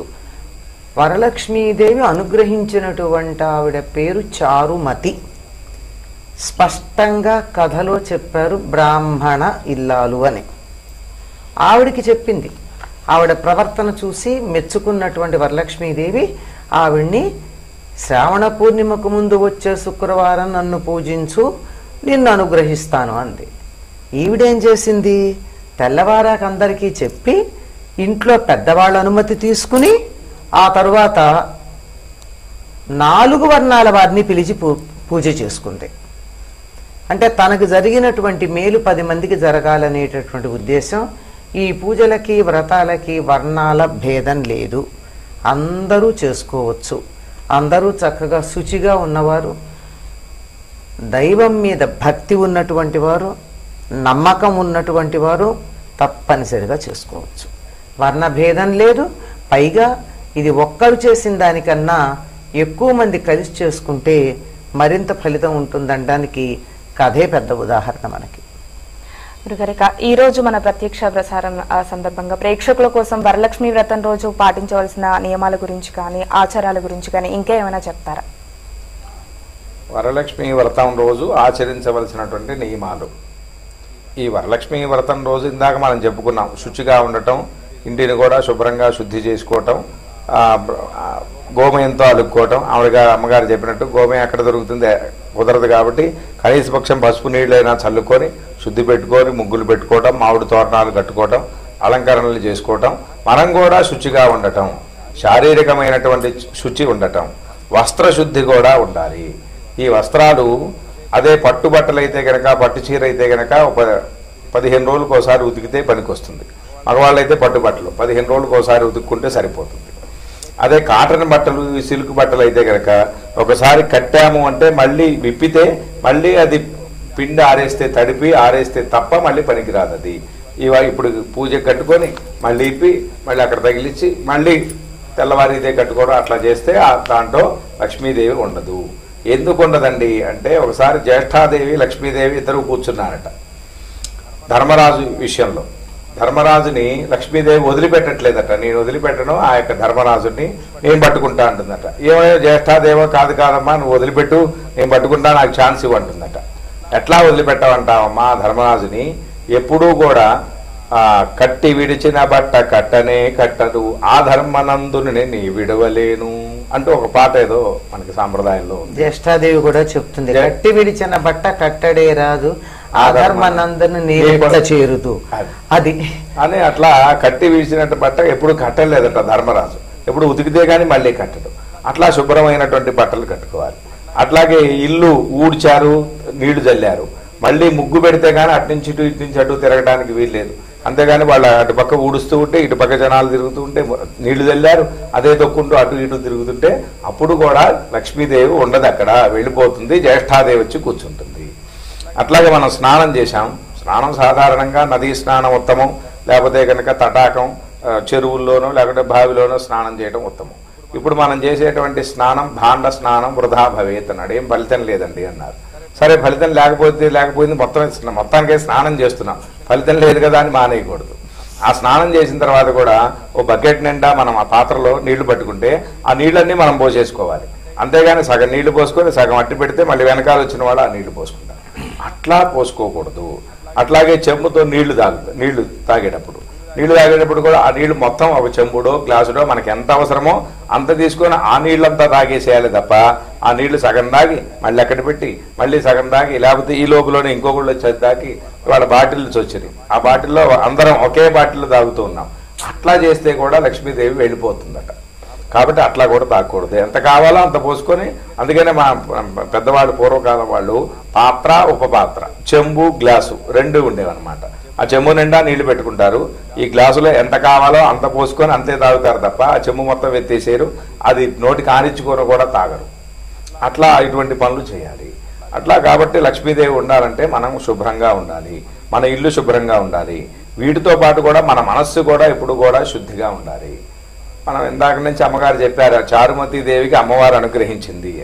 ఎందుకు అనుగ్రహించింది అంటే ఆమె మనసులో ఎటువంటి కల్మషం కూడా లేదు, అందరూ బాగుండాలనేటువంటి కోరిక ఆవిడకి ఉన్నది. అట్లాగే ఆవిడకి స్త్రీ ధర్మాలు ఏవైతే ఉన్నాయో అవన్నీ కూడా తూచా తప్పకుండా పాటించింది. భర్తను ఎప్పుడు కూడా ప్రేమగానే చూస్తూ ఉన్నది. మంజుభాషిణి అన్నాడు, ఎప్పుడు కూడా మృదువుగానే మాట్లాడుతుందట, ఏదో కట్టిరిచి పెట్టినట్టు కాకుండా మృదువుగా, అంటే మృదువుగా చాలా శుద్ధిమెత్తగా మాట్లాడుతుంది. అట్లా మాట్లాడే వాళ్ళలో రామచంద్రమూర్తి ప్రధానమైనటువంటి వాళ్ళు. ఆయన మాట్లాడితే మితభాషి పూర్వభాషి అని ఆయనకి 2 పేర్లు. మితభాషి ఎంతవరకు మాట్లాడాలో ఎట్లా మాట్లాడాలో అట్లాగే మాట్లాడతారు ఆయన. పూర్వభాషి ఎవరైనా వస్తే కనుక వాళ్ళు ముందు ఈయన వెళ్ళి పలకరించేవారట, ఏమండి బాగున్నారా, పెద్దలైతే కనుక నమస్కారం అండి, కులాసా ఉన్నారా, ఎట్లా ఏంటి అని. పిల్లలైతే కనుక నాయన ఆశీర్వచనం, ఎట్లా ఉన్నావు, బాగున్నావా, చదువుకుంటున్నావా అని ఇటువంటి విషయాలన్నీ మాట్లాడేవారట. అట్లాగే ఈ చారుమతి కూడా అందరితోనే అటువంటి భావంతోనే ఉంది. పెద్దలు వస్తే కనుక వాళ్ళకి నమస్కారం చేయటం, వాళ్ళకి చేయవలసినటువంటి అతిథి మర్యాదలన్నీ చేయటం, ఇటువంటి పనులన్నీ చేసింది. కాబట్టి వరలక్ష్మీదేవి అనుగ్రహించింది. అత్తమామలు జాగ్రత్తగా చూసుకుంటూ ఉంది కాబట్టి అందుకే వరలక్ష్మీదేవి అనుగ్రహించింది. మనం కూడా మనల్ని అనుగ్రహించాలంటే అనుగ్రహించట్లేదు. ఎందుకు అంటే వాటిల్లో మనం ఏం పాటించట్లేదు. కొంచెం ఈ మాట బాధగానే ఉండొచ్చు, కానీ నిజమే అది. మనం కూడా ఆవిడ చేసినట్లుగా కొన్ని పనులైనా చేస్తే కొన్ని సందర్భాల్లో అయినా సరే లక్ష్మీదేవి మనని అనుగ్రహిస్తుంది. ఎప్పుడూ శారీరకమైన శుద్ధి, గృహశుద్ధి, స్థలశుద్ధి, భాండశుద్ధి, మనశ్శుద్ధి ఇవన్నీ కూడా ఉండాలి. మనస్యేకం వచస్యేకం కర్మణ్యేకం పాపాత్మన అంటే పాపాత్ములైనటువంటి వాళ్ళకి మనస్సులో ఒకటి అనుకుంటారు, పైకి చెప్పేది మాత్రం ఒకటి. ఇంకా ఏదో చేత్తో ఒకటి చేస్తూ ఉంటాడు, వాడి మనసులో ఉన్నటువంటిది ఒకటి. ఇట్లా ఉండదు. మహాత్ములైనటువంటి వాళ్ళకి అన్నీ ఒకటే ఉంటాయట. మహాత్ములైనటువంటిది ఒకటే, మనస్సులో ఏదైతే ఉందో అదే నోటితో మాట్లాడతారు, చేత్తో చేస్తారు. కాబట్టి అటువంటి భావాలు కనుక మనలో ఉంటే వరలక్ష్మీదేవి మనల్ని అనుగ్రహిస్తుంది. ఈ వరలక్ష్మీ వ్రతం రోజు ప్రధానంగా చేయవలసినటువంటి నియమాల్లో ఇంటినంతా శుద్ధిగా ఉంచుకోవటం, శుభ్రం చేసుకోవటం, బూజులు దులుచుకోవటం, బట్టలన్నీ ఎక్కడ పడితే అక్కడ పడేయకుండా జాగ్రత్తగా శుభ్రంగా మడత పెట్టుకొని యథావిధిగా ఉంచుకోవటం, పూజాగృహాన్ని కూడా నిర్మాల్యం అంతా తీసుకొని పటాలు విగ్రహాలు ఏ ఉంటే అవి వాటిని శుద్ధి చేసుకొని మళ్ళీ పునః అలంకరణ చేసుకోవటం, ఇవన్నీ కూడా చేయటం చేత వరలక్ష్మీదేవి మనల్ని అనుగ్రహిస్తుంది. ఇవి ప్రధానమైనటువంటి విషయాలు. కాలర్స్ ఉన్నారు గురుగారు, మాట్లాడదాం. హలో హలో నమస్తే అండి, మీ పేరు? మా పేరు వెంకటేష్ అంతా, బెంగళూరు నుంచి కాల్ చేస్తుందా. మాట్లాడండి. అనంతలక్ష్మి గారు ఉన్నారు, అమ్మతో మాట్లాడి మీ సందేహం ఏంటో అడిగి తెలుసుకోండి. మాట్లాడండి. Hello madam. హలో హలో వినపడతాం, చెప్పండి అమ్మా, గట్టిగా మాట్లాడండి. ఇదే గురువారం 12 గంటల పైన వినపడిందమ్మా మీకేమన్నా? కొంచెం అర్థమయ్యేలాగా స్పష్టంగా మాట్లాడండి మేడం. శుక్రవారం నాడు లక్ష్మీని కూకోబెడతాం మేడం. శుక్రవారం నాడు కూర్చోబెడుతున్నారు. శుక్రవారం నాడు లక్ష్మీని కూకోబెడతాము. అవునండి. భానువారం నెట్టొద్దాం మేడం, నెట్టొద్దాం చేయొచ్చా? తప్పనిసరిగానండి. మిగిలిన శుక్రవారం కూర్చోబెడితే శని ఆదివారాలు కూడా అమ్మవారికి పూజ చేస్తే సోమవారం తీయచ్చు, తప్పేం లేదు. చక్కగా చేయండి. శనివారం ఆదివారం కూడా అమ్మవారికి పూజ చేయండి. అంటే ఈ మొదటి రోజు చేసినంత పెద్ద ఎత్తున కాకపోయినా మామూలుగా పూజ చేయాలి ఇంట్లో ఉన్నాక. మరో కాల్ తీసుకుందాం గురువు గారు. హలో హలో హలో గురుగారు, ఇక అంటే వరలక్ష్మి వ్రతంలో మనం ఈ మధ్య కాలంలో చూస్తున్నట్లయితే కనుక ఖచ్చితంగా వరలక్ష్మి వ్రతం వస్తుందంటే బంగారంతో చేసిన రూపు కొనుక్కోవాలి అని చెప్పి అనుకుంటూ ఉంటారు. అయితే అది స్తోమతను బట్టి ఉంటుంది కదా, ఇది కూడా తప్పనిసరి అంటారు? ఇందాక ఆవిడ గారు చెప్పినట్టుగా ప్రత్యేకంగా రూపు పెట్టాలి, విగ్రహం పెట్టాలి అని ఏమీ లేదు. ప్రధానంగా కలశం పెట్టి పూజ చేయాలి. ఆ యొక్క రూపం కల్పించడం కోసం చెప్పి మనం ఒక విగ్రహాన్ని తయారు చేసుకోవాలి. అంతేగాని ప్రత్యేకంగా వెళ్ళి బంగారం కొనుక్కోవచ్చుకోవటం అనేటువంటి మాట ఎక్కడా సాంప్రదాయంలో లేదు. అంటే శుక్రవారం నాడు బంగారం కొంటే మళ్ళీ లక్ష్మీదేవి మన ఇంటికి వస్తూనే ఉంటుందని ఒక భావమే తప్ప అది శాస్త్రీయమైనటువంటి విషయం కాదు. ఆ బంగారం షాపు వాళ్ళని బాగు చేయటమే తప్ప, ఆ భర్త గారికి క్షౌరం చేయటమే తప్ప దీంట్లో విశేషమేమీ లేదు. అవకాశం ఉంటే కొనుక్కొని పూజ చేసుకోవచ్చు తప్ప దీనికోసం ప్రత్యేకంగా అప్పులు చేసి మళ్ళీ ఈఎంఐలు పెట్టి అవి పెట్టి ఇవి పెట్టి ఇంత ఇబ్బందులు బాధలు పడాల్సిన అవసరం లేదు. మన దగ్గర ఏది ఉంటే అది పెట్టి పూజ చేసుకోవచ్చు. పాత ఇంతకుముందు కొనుక్కొని ఉన్నాయిగా, అవైనా పెట్టి పూజ చేసుకోవచ్చు. అంతేగాని ఈ రూపే పెట్టాలి, ఈ సంవత్సరం కొనవలసిందే అని లేదు. ఆ చారుమతి కూడా భర్తృ నిష్ఠుర భాషణం అంటారు. అది కొనకపోతే భర్తని ఎందుకు కొనలేదు, ఇది కూడా కొనలేవా అని అంటూ ఉండకూడదు. అట్లా ఉంటే లక్ష్మీదేవి నువ్వు బంగారం రూపు కాదు, 10 కిలోలు పెట్టుకున్నా కానీ బంగారం లక్ష్మీదేవి వెళ్ళిపోతుంది. కాబట్టి అతని స్తోమత ఏమిటి, భర్త స్తోమత ఏమిటి, స్థితి ఏమిటి, ఇప్పుడు అవసరమా కాదా అని తెలుసుకొని అది కొనుక్కోవటమే తప్ప లేకపోతే దాని యొక్క ప్రాధాన్యత ఈ యొక్క దీంట్లో లేదు. అవకాశం ఉంటే కొనుక్కోవచ్చు, లేకపోతే ఇబ్బంది లేదు. మరో కాలర్ ఉన్నారు, మాట్లాడదాం. హలో హలో నమస్తే అండి, మీ పేరు? నా పేరు నరసింహ శర్మ అండి. గురుగారితో మాట్లాడండి, మీ సందేహం ఏంటో అడగండి. టీవీ వాల్యూమ్ మ్యూట్ లో పెట్టి మాట్లాడండి. ఓకే మాట్లాడండి.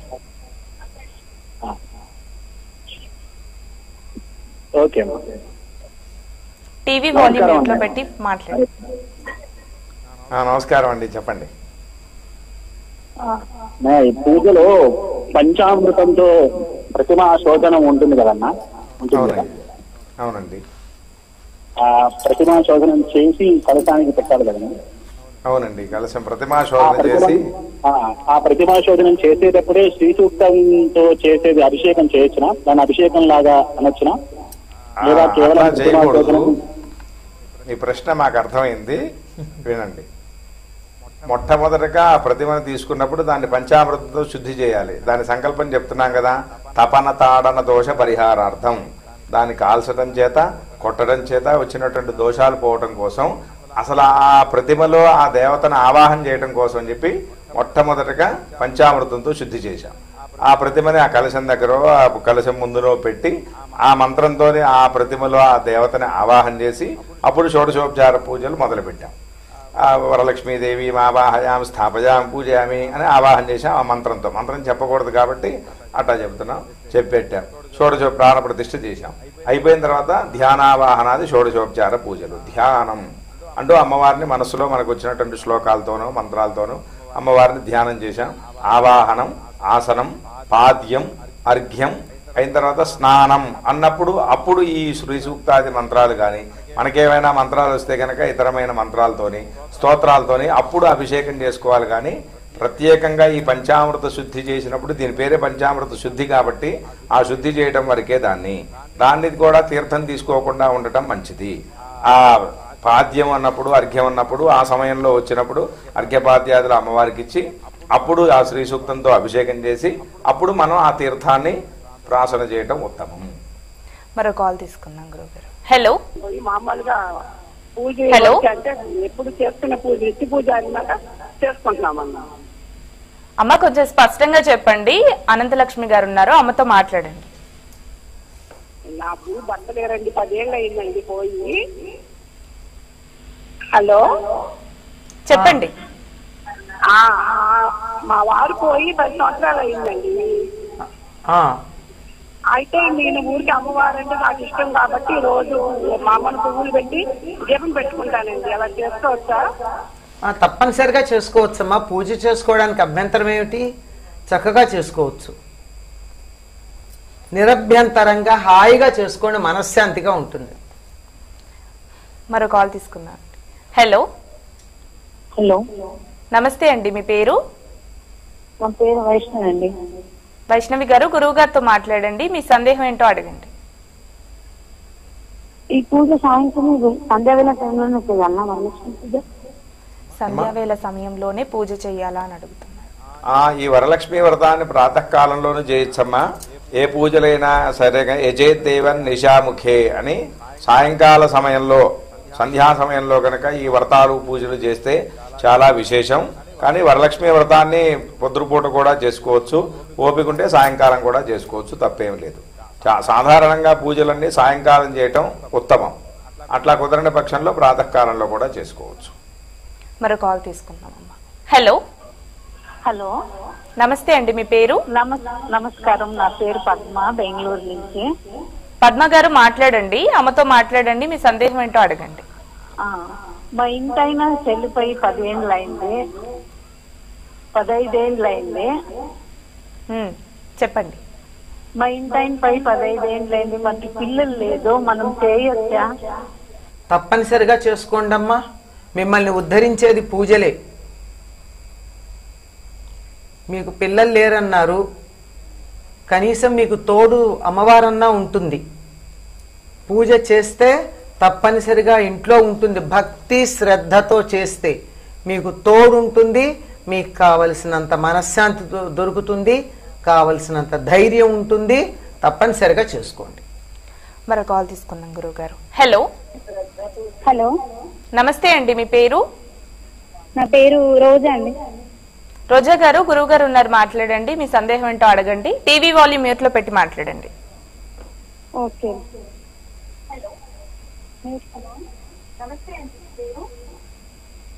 అమ్మా, టీవీ వాల్యూమ్ మ్యూట్ లో పెట్టి గురువు గారితో మాట్లాడండి.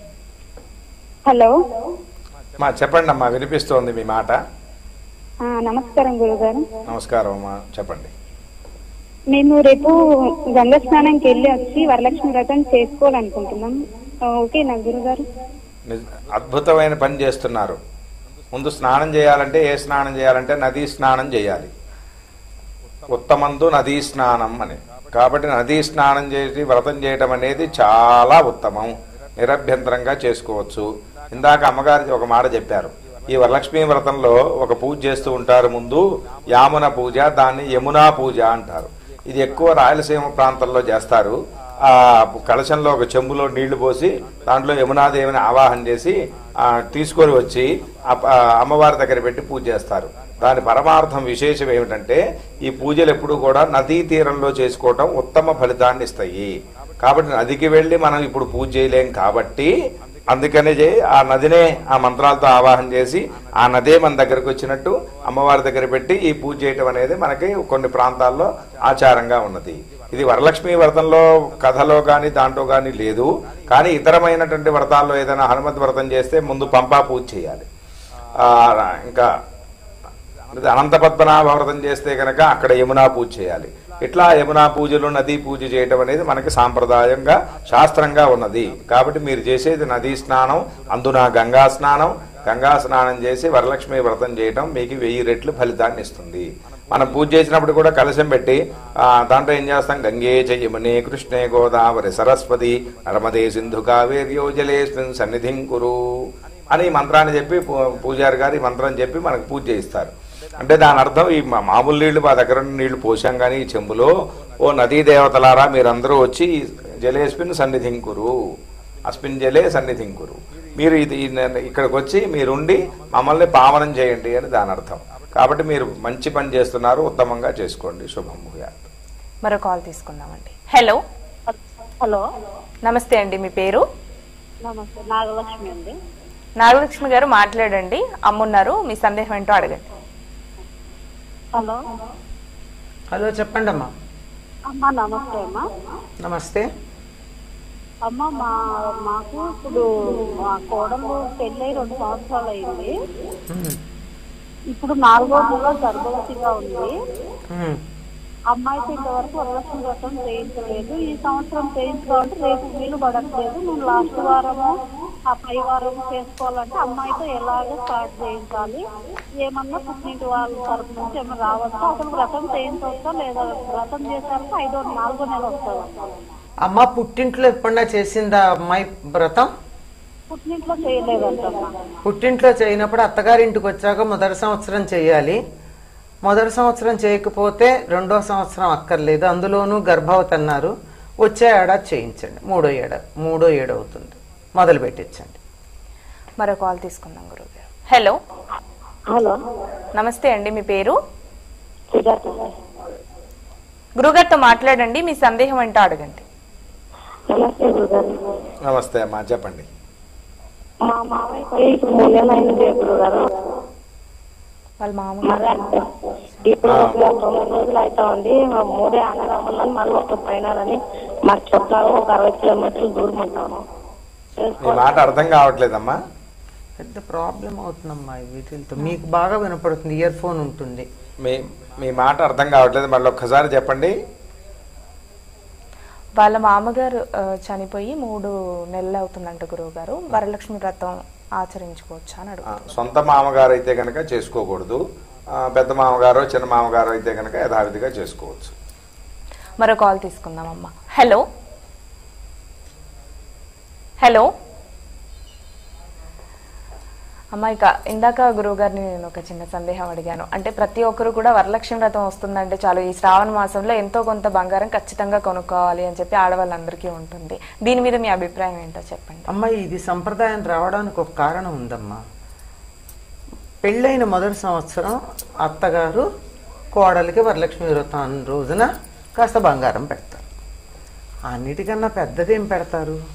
చిన్నదిగా ఉండేది లక్ష్మీదేవి రూపు పెట్టి, అమ్మ దీన్ని మా ఇంటి మహాలక్ష్మి నువ్వు ఇక్కడ అమ్మవారి దగ్గర పెట్టి పూజ చేసి తర్వాత నీ మెడలో నల్లపూసల్లో కట్టుకోమని ఇది ఒక సంప్రదాయంగా వస్తోందే తప్ప శాస్త్రంలో ఏం లేదు.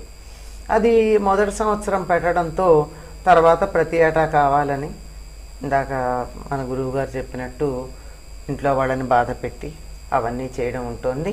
అవన్నీ అనవసరమమ్మా. ఆ ఒక్క సంవత్సరం కూడా అత్తగారు ఆ చిన్న బంగారం కూడా, చిన్న మెత్తు బంగారం కూడా పెట్టలేని పరిస్థితుల్లో ఉంటే, ఒకవేళ భగవంతుడి దయ వల్ల ఉండకూడదు ఎవరు అట్లా, అలా గనక ఉన్నట్టయితే దానికోసం పీచి పెట్టాల్సిన పని లేదు. బంగారం లాంటి సంసారం ఉండగా, ఇల్లు ఉండగా, అమ్మవారు ఉండగా, ఆ తెచ్చి పెట్టుకున్న బంగారం ఉంటే ఎంత, లేకపోతే ఎంత, ఉంటే మంచిదే, లేనంత మాత్రాన ఏమీ నష్టం లేదు. అయితే కొంతమంది అదే సంవత్సరం అంటే మొదటి సంవత్సరం చేసుకున్న వ్రతంలోని రూపుని ప్రతి సంవత్సరం వ్రతంలో పెట్టుకుంటూ ఉంటారు కదమ్మా. అలా పెట్టుకోవచ్చు. అసలు అలా పెట్టుకోవాలని కూడా ఎవరు చెప్పారమ్మా? అది నల్లపూసల్లో వేసేసుకోమని చెప్తారు. అంటే నల్లపూసల్లో గాని మంగళసూత్రంలో గాని వేసుకుని సాక్షాత్తు లక్ష్మీదేవిని ధరించి లక్ష్మీ స్వరూపంగా అమ్మాయి ఉంటుంది అని. అంతేగాని అది తప్పనిసరిగా బంగారం రూపు పెట్టి చేసుకోవాలన్న నియమం ఏం లేదమ్మా. పసుపు గౌరీదేవి ప్రధానం, మిగిలినవి ఏమన్నా కానీ. వరలక్ష్మి వ్రతం ప్రత్యక్ష ప్రసారం సందర్భంగా ప్రేక్షకులకి సంబంధించిన ఎన్నో సందేహాలకు నివృత్తి చేశారు. అంతే కదమ్మా, వ్రతాన్ని ఎలా ఆచరించాలి, ఎలాంటి నియమాలు పాటించాలో కూడా తెలియజేశారు గురువు గారు. ధన్యవాదాలు మీ ఇద్దరికి కూడా. శుభం భూయా. మరి వీక్షించారుగా, ఇది వాటి వరలక్ష్మి వ్రతం ప్రత్యక్ష ప్రసారం. మరి రేపు వరలక్ష్మి వ్రతం సందర్భంగా మన భక్తి టీవీలో ప్రసిద్ధ పుణ్యక్షేత్రాల నుంచి ప్రత్యక్ష ప్రసారాలు వస్తూ ఉంటాయి. వీక్షించి తరించండి.